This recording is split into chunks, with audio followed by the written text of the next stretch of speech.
Bonjour, je m'appelle Loïc Hénave, je suis conseiller régional de Bretagne, délégué au fret et aux relocalisations. Nous sommes ici au Congrès des régions de France, à Saint-Malo, où j'ai pu participer à une table ronde durant laquelle j'ai pu exposer mes deux délégations qui répondent à des grands enjeux de la Bretagne. Le premier enjeu concernant les relocalisations, en tout cas la démarche de relocalisation que je souhaite que la région Bretagne anime et poursuive dans les 2 prochaines années, c'est tout simplement de maintenir la souveraineté de notre Bretagne et de la France, de répondre aux enjeux climatiques, de répondre à l'urgence de maintenir notre système social et enfin, il y a un enjeu d'emploi.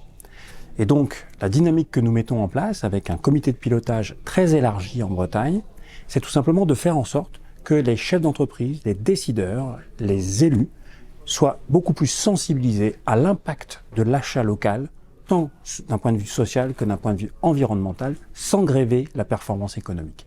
Nous avons pu démontrer, grâce à une étude Reloc, qui a pu permettre de démontrer effectivement que nous pouvions créer 130 000 emplois d'ici 2030 en Bretagne et créer 5 milliards de valeur de PIB. Cette étude a été corroborée par une seconde étude auprès de 8 entreprises et nous faisons la preuve que c'est possible. Il faut tout simplement que chacun fasse bouger le curseur de ses achats, de ses exigences, et notre Bretagne, notre France ne s'en sortiront que meilleures et plus renforcées. Le lien est assez facile finalement à faire avec le fret. Le fret en Bretagne est dans une situation assez délicate. Sur les 160 millions de tonnes qui sont déplacées chaque année de Bretagne ou en Bretagne, seulement par exemple 4,5% le sont par bateau, 1% sur le rail, et l'écrasante majorité, le reste, c'est par camion et camions propulsés au gasoil.